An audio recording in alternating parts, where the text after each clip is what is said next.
Maintenant qu'on a mis en protéger notre espace, on va pouvoir mettre en place le menu ainsi que toute la disposition autour. Donc là, je vais ouvrir le site de Bootstrap parce que je vais copier quelques codes.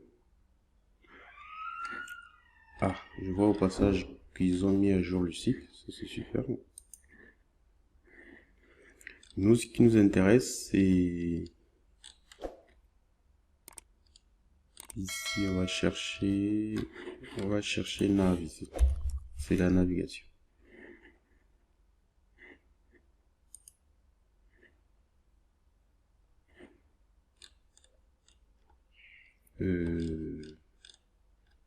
Non, navbar, voilà. Donc la navbar, c'est le composant qui est en haut là, qui permet d'afficher un menu comme ceci. Donc voici du code pour la navbar, je vais copier. Et ici, je vais enlever le vous êtes connecté. Donc, je vais fermer le HTML et coller ça. Donc là, si j'actualise, j'ai bien navbar qui s'affiche. Seulement, il n'y a pas Bootstrap. Donc, pour avoir Bootstrap ici, il me suffit de faire page header, de mettre Dark Social. Dark Social, c'est le nom du site, on va dire. Et ici, pas que j'ai oublié d'inclure page footer. Là, si j'actualise, on a bien quelque chose qui ressemble à ça. Vous voyez au passage, l'avantage des fonctions, c'est que j'ai juste à appeler une fonction et le reste s'effectue derrière. Ici, cette navbar, on va modifier quelques éléments. Déjà ici, là où il y a container fluide, je vais mettre container. Ok. Ça, c'est pour réduire la taille ici, pour que le menu soit un peu plus centré. Et moi, je veux avoir une navbar noire, donc ici, je vais mettre navbar dark. Et là, je vais mettre BG dark. Ce qui va donner quelque chose comme ça. Je vais remplacer le titre par dark social, qui est le nom de notre espace membre. Là, on n'a pas besoin du formulaire de recherche. Ici, je vais ajouter une autre UL qui est la classe navbar nav et je vais copier ça.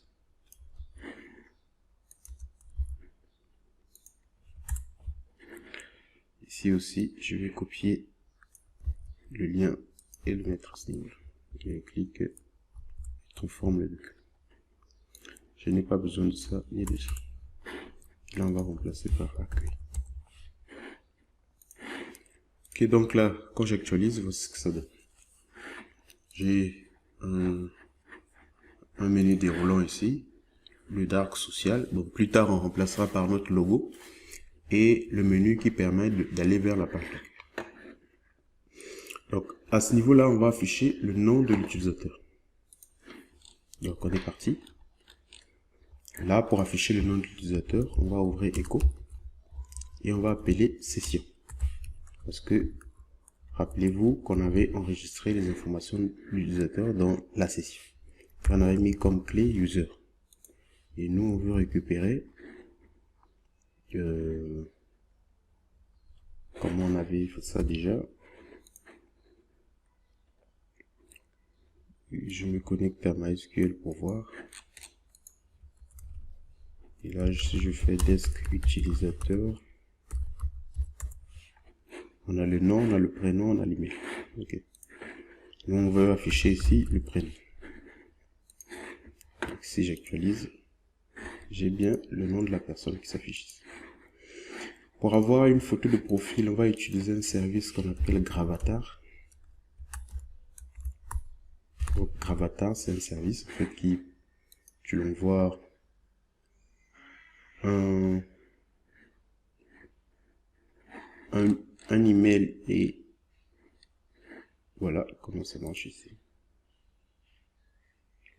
Donc, tu dis ici que tu veux, il faut que tu fasses un MD5 de l'email et tu appelles, il va te renvoyer l'image. Donc là, on va copier la fonction qu'ils ont mis à ce niveau. On va aller dans Functions et on va coller ça. Ici, on va documenter et récupérer l'avatar de l'utilisateur depuis Gravatar. Ça renvoie une chaîne de caractères dans le string. Je vais mettre en forme de document. Ok. Donc à header ici, le nom, plutôt à membre ici, juste à côté ou juste avant le nom. On va faire un img. src, on fait echo get, comment ils ont appelé ça déjà, get gravatar url. Donc get gravatar url. Là, pour récupérer le mail, on fait session user email. Donc là, si j'actualise, voici ce que ça donne. Ok. Là, au passage, l'image est trop gros. Donc, on va lui donner une classe ici. Nav-avatar. Et à alt ici, on va mettre le nom de la personne. Session user name ou nom. Là, j'actualise. Je n'ai rien, mais alt, c'est une propriété qui s'affiche au cas où l'image n'est pas renvoyée correctement. Donc, on va styliser cette classe. Je vais revenir à le header pour voir quel fichier on avait inclus. On avait inclus app.css. Donc là, pour cette classe, on va dire largeur maximale, c'est, ou carrément on va mettre width 25 pixels, height 25 pixels en hauteur, et on va mettre object fit cover. Là, si on actualise, voici ce que ça donne. Je crois que 25 pixels c'est un peu trop petit, on va mettre 30 pixels. Et là, 30 pixels également. Voilà, on a quelque chose de beaucoup plus nice. Et on va lui dire de faire une petite margin right de, on va dire 10 pixels. Et on veut que ça soit arrondi. Donc on va mettre border-radius. On va mettre 100%, 50%. Ok. Ce qui fait que on a maintenant quelque chose qui est rond. La marge est un peu trop importante, on va laisser 5 pixels. Et ici, je crois qu'on va réduire un peu l'icône de 28 pixels. Et là, 28 pixels aussi. Ok, voici ce que ça donne.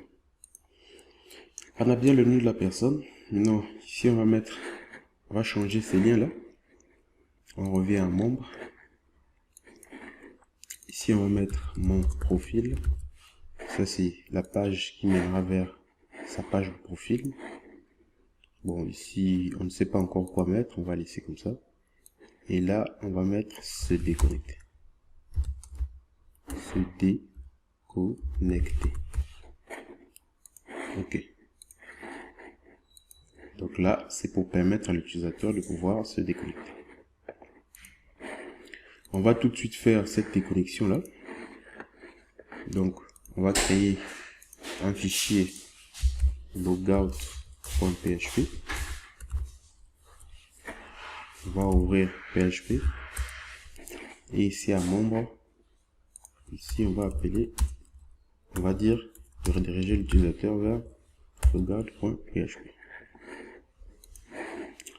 Là, si j'actualise, je clique sur se déconnecter, j'arrive bien sur la page logout. Ok, donc la page logout, on va faire require bootstrap.php. Et ici, cette page ne doit être visible que si la personne est connectée. Donc on va appeler notre fonction espace protégé. Ok, à ce niveau, si j'actualise, il n'y a rien de nouveau. En fait, cette page, c'est pas une page qui va afficher quelque chose à l'utilisateur, mais c'est juste une page qui va supprimer la clé user de la session, ce qui fera en sorte que l'utilisateur ne sera plus connecté. Okay. Donc là, on va faire $session. On va faire $set $session user. Donc $set, c'est une fonction PHP qui permet de supprimer une variable. Okay. En supprimer en quelque sorte, voilà. Vous appelez $set, tu lui passes un paramètre, la variable, et lui va le supprimer. Et ensuite, on va mettre header location login.php. Et là, on va mettre DAF. Donc ici, on supprime l'utilisateur de la session, on le redirige vers login et on fait un petit DAF.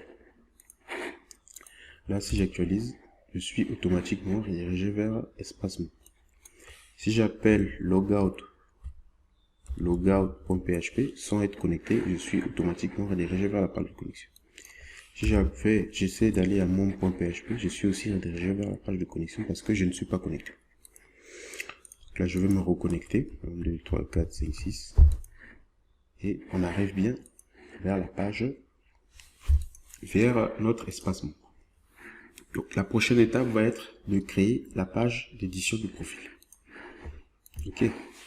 Donc là, on va aller faire profil.php. On ouvre PHP, on fait require bootstrap.php et on va appeler la fonction espace protégé pour que cette page ne soit disponible que aux utilisateurs qui sont connectés. À membre ici, mon profil, on va pointer vers profil.php. Je vais fermer ces deux fichiers là pour avoir un peu de place. Voilà. Et là, on va appeler page header. On va dire mon profil. Et on n'oublie pas d'inclure le footer. Page footer. Donc vous voyez qu'avec les fonctions, c'est beaucoup plus facile de pouvoir réutiliser la logique qu'on a déjà conçue. Ok. Donc ici, si on actualise et qu'on clique sur mon profil, on est bien redirigé vers la page mon profil avec le profil et avec le bon titre et ça. Le problème ici, si j'affiche le code source, j'ai bien la squelette, mais on n'a pas la navbar. Okay.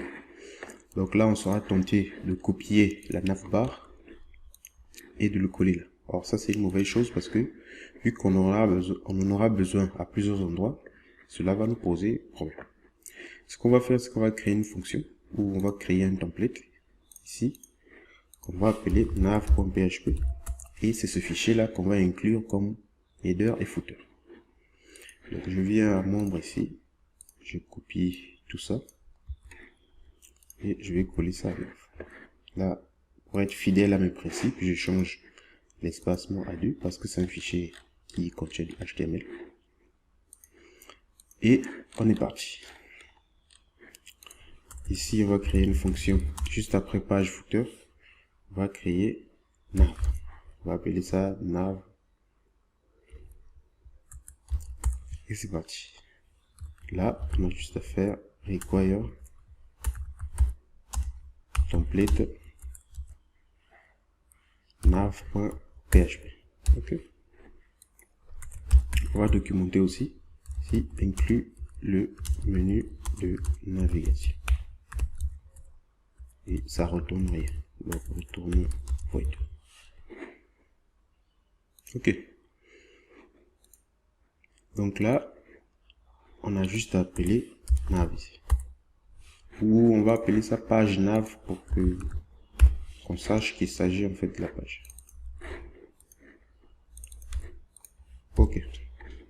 Donc, pareil à profil, on va appeler page nav juste après page header. Donc là, si j'actualise, j'ai bien le menu de navigation qui s'affiche. Et là, à accueil, on va mettre un lien vers membre.page. Donc on va à nav. Et ici, accueil, je modifie. Ici, ça va pointer vers membre.php. Donc là, si j'actualise, j'ai bien un lien ici vers membre.php. L'avantage, c'est que j'ai modifié ici. Ça se répercute à ce niveau-là. Donc, partout où j'ai appelé, les changements se répercutent déjà sans que je n'ai à changer plusieurs fois. Ok, donc on va retourner sur la page profil. Ici, sur la page profil, on va partir sur une page où il y a un petit barre ici sur le côté qui va résumer les informations de la personne et un formulaire au milieu qui lui permettra de pouvoir éditer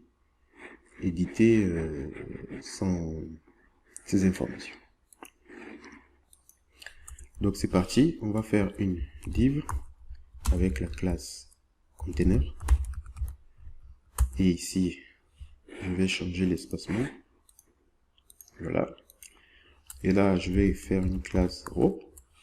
Et là, je vais un call md4. Donc, je vais chercher ce bootstrap. Une carte. Voilà. Une carte, c'est une carte en fait en bootstrap.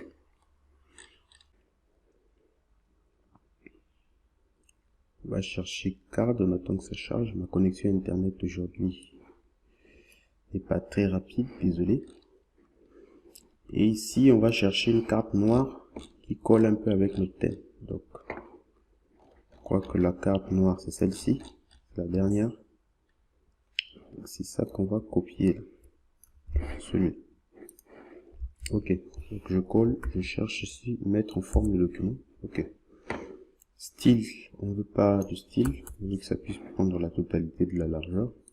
Ici, on va mettre mes informations. Ok, donc là, si on actualise, on a quelque chose qui est en blanc. Pourquoi? C'est peut-être à cause de la version. On va regarder la version Bootstrap que nous on avait chargé. Il y a Bootstrap.min, nous on avait chargé 5.1.3. Donc on va aller sur la documentation et on va voir la documentation de 5.1.3. Je reviens à card et background color ici. Enfin, la manière de faire n'est pas la même. Ici, ils ont mis texte BG dark. Et là, c'est plutôt text white BG dark. Okay. Donc, on copie ça, on enlève notre carte. On le remplace par celui-là qui correspond à notre version. Le max width, pas besoin, on enlève. Et ici, on va mettre mes infos aussi. Ok, si on actualise ici, on a bien notre carte noire. Ok, moi je trouve que ça prend trop de place, donc je vais réduire à call M23. Voilà.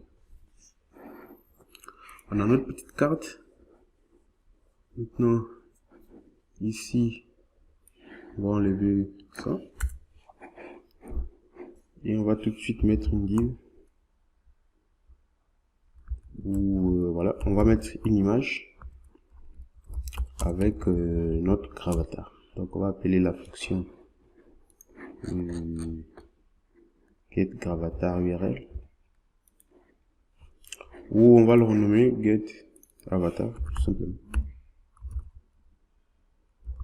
Get avatar, voilà.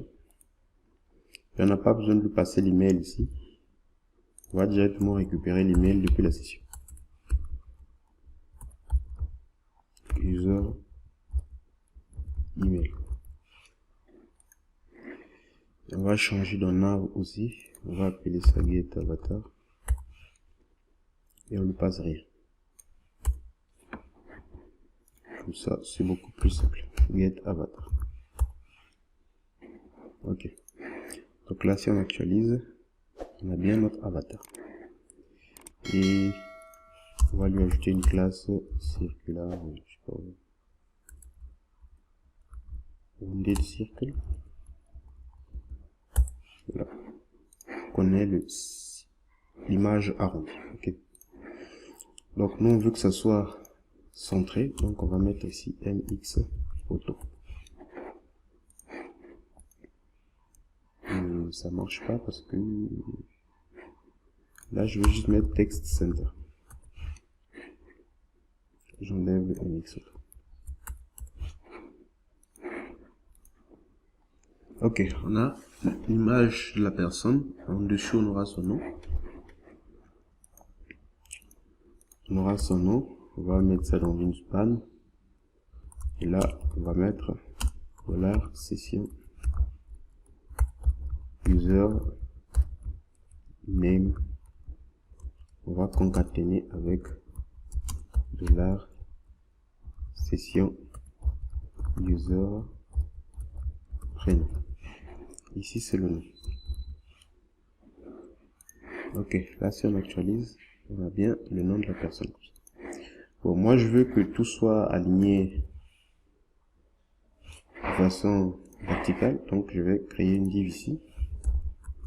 Je vais donner une classe t-flex et on va appeler flex column et on va dire align item center. Align item center, voilà. Là j'ai plus besoin de mettre text center parce que le align item center va automatiquement centrer tous les éléments. Voilà. Ok, mais ici il y a un petit problème, c'est que à chaque fois si on doit appeler session user, c'est un peu fatigant. Je crois qu'on va créer une fonction pour ça. On va créer une fonction ici user name. Et cette fonction va tout simplement retourner ça, cette chaîne. Ça va retourner cette chaîne. Et là, on va faire récupérer le nom de l'utilisateur depuis les sessions. Et cette fonction retourne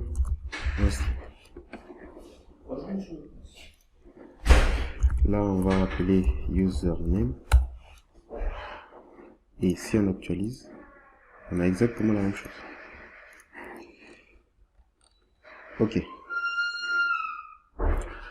donc ici on va lui dire de faire une petite margin top de 2 que ce soit un peu espacé et je veux que ça soit un peu en gras.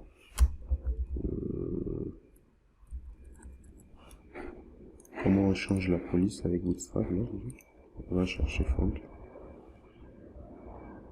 weight.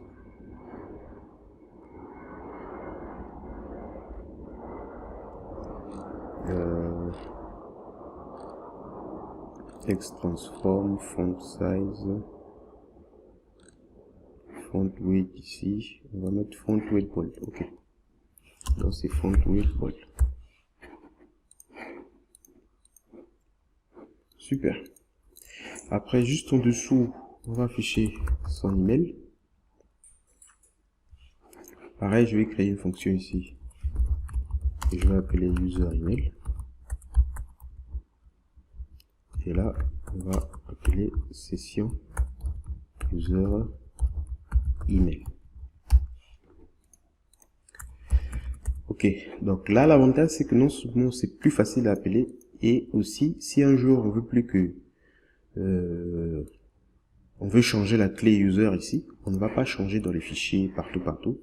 On va juste venir changer dans le fichier fonction et les changements vont se répercuter de l'autre côté. Donc là, pareil, on va documenter, récupérer l'adresse email de l'utilisateur. Puis les sessions. Et là, on fait return string parce que ça renvoie un string. Ok, à profil, donc on va tout de suite faire user email. Et dans les fonctions ici, là, on a mis avatar. Plutôt que de faire ça, on va faire user email. On peut appeler une fonction dans une autre fonction. Pareil à nav ici. Non, on n'avait pas appelé l'email. Ok. C'est bon. Donc, voici ce que ça donne. Moi, je veux que ce texte soit un peu petit. Donc, j'avais vu ça ici. F-6. Donc là, c'est parti. On lui donne la classe FS6.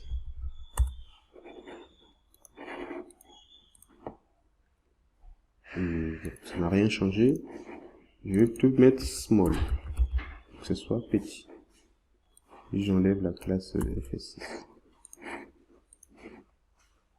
Voilà, c'est beaucoup plus petit maintenant. Ok.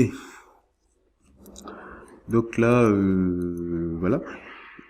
Bon, je vais laisser cette partie d'abord où on les termine. Voilà.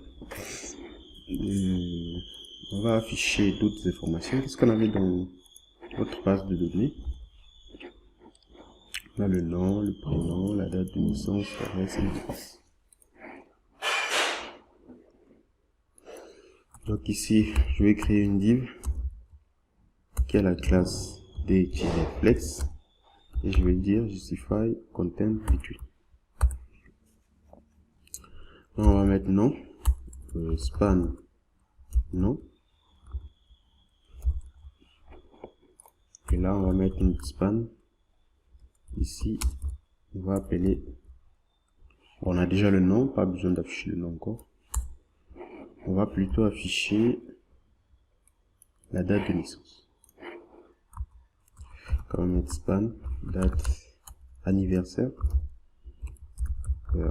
ici, et là on va mettre span, et ici on va créer notre fonction user anniversaire. Donc ça va retourner session user date naissance.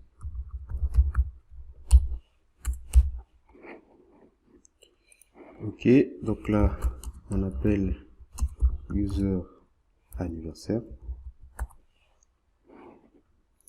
et on actualise. Voici ce que ça donne. Il nous dit que il ne connaît pas la clé date anniversaire. Ici c'est date. Dans la base de données on avait mis date naissance. Ok. Donc là c'est date naissance. Ouais. Comment il ne connaît pas date naissance? Comment on avait écrit ça ici? Je vais copier et je vais coller. Ok, bon, j'ai du mal écrire quelque chose. Voilà, date de naissance, on voit bien que ça ressemble à ça. À profil, là on va mettre un petit margin top de 3. Ok, là c'est on actualise, c'est ce que ça donne.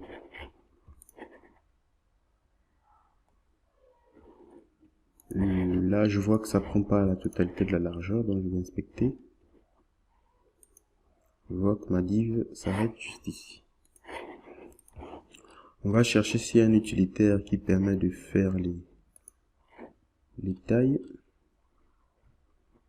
On a une classe ici width pour dire à notre div de prendre 100% du parent. Donc là si j'actualise, voici ce que c'est. Ok. Donc ici le display flex c'est très intéressant parce que je peux à travers sa propriété justify content between mettre deux éléments du part et d'autre. On voit que la date ici est enregistrée sous un format bizarre. Nous on veut afficher le jour, le mois et l'année. Okay. Donc là on retourne dans nos fonctions. Là on va créer une variable date. On va stocker ça ici.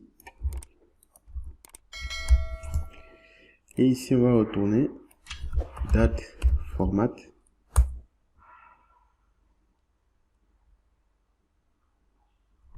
Ou date ici, voilà. C'est plutôt date.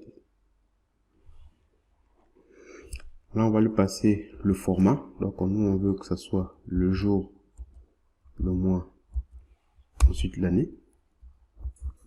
On va mettre des trucs. Et on lui passe. Ok, donc ici, on va faire str. On va utiliser notre fonction toTime date. Donc, str toTime, c'est une fonction qui convertit une date MySQL en date qui est compris en PHP. Et le résultat, on le formate avec la fonction date. Voilà. Donc, si on actualise, on a bien 15 février 1995. Sauf que là, c'est un mot minuscule, sinon on a quelque chose d'incompréhensible en anglais.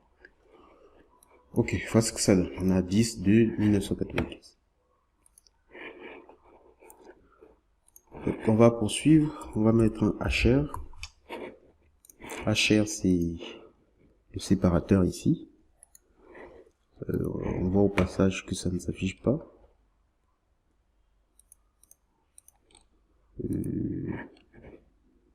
Parce que certainement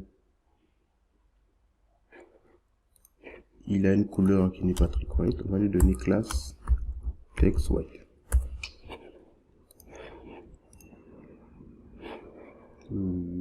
Ça marche pas non toujours.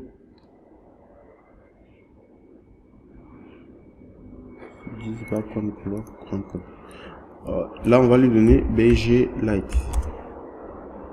Surtout BG Light. Ok. Ça ne s'affiche pas toujours.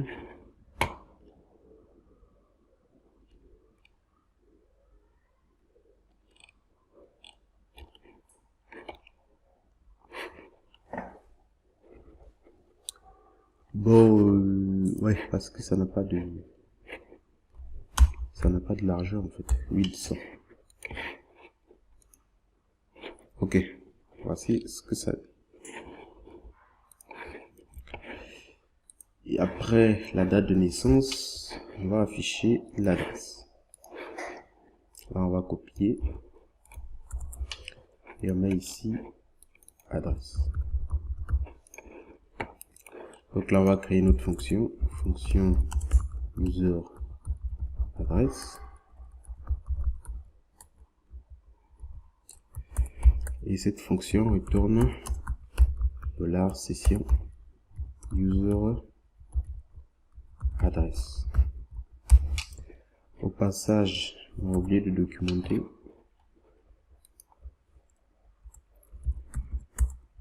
Et récupère l'adresse de l'utilisateur depuis les sessions. Et là, ça retourne un string. Et ici, c'est la date de naissance. Et là, je vais revenir à la ligne parce que c'est trop. Ok, donc là, on a appris tout ça. On revient à profil. Là, on va plus mettre margin top parce qu'il y en a trop. Et là, on va appeler la fonction user address. Si on actualise, on a quelque chose qui ressemble à ça. Donc, je crois que la marge HR est trop important.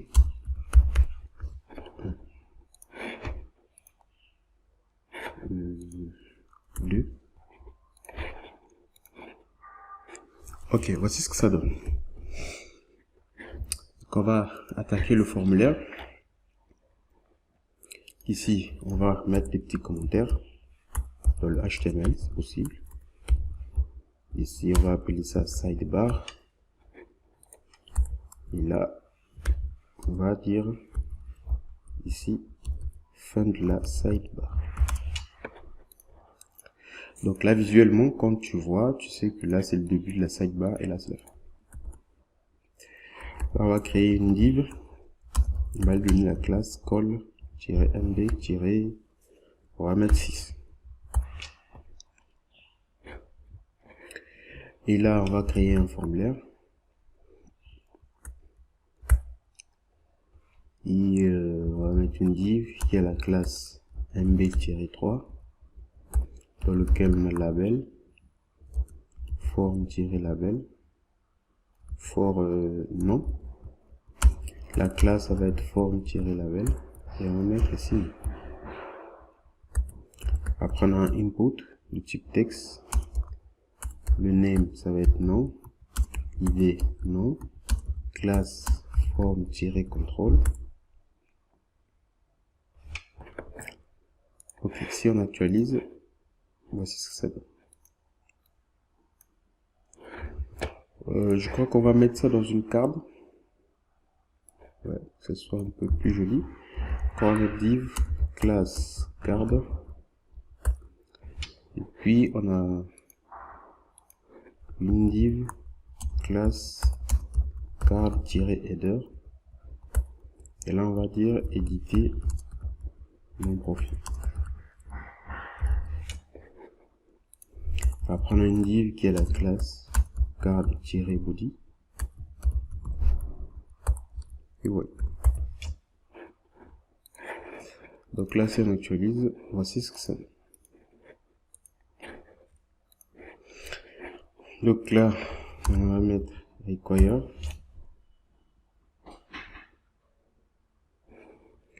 On va copier. On va faire la même chose pour le prénom. Ici, prénom. Ici, prénom. Ou prénom. Ou pour aller plus vite, je crois qu'on va copier dans le formulaire de connexion d'inscription ici. On avait déjà tout mis. On va copier tout ça. Voilà. Et on va lui demander de mettre en forme de document. Là, si j'actualise, j'ai quelque chose qui ressemble à ça. On a le nom, le prénom, l'adresse et tout. Donc voici pour le formulaire de l'édition. Il nous manque le bouton. Il nous manque le bouton, donc on va mettre un petit bouton ici. On va lui dire type submit, classe btn-dark. On va dire enregistrer. Ok. Là, je crois qu'il manque un peu. Il manque un peu de ces trucs collés en bas. On va lui dire ici à notre conteneur de faire un petit padding bottom du 7. Là, si on actualise, on a quelque chose qui ressemble à ça. Donc c'est tout pour cette vidéo. On va se retrouver dans la prochaine vidéo pour voir comment on va enregistrer, éditer les informations de notre utilisateur et aussi ramener les informations par défaut du utilisateur qui sont stockées dans la session.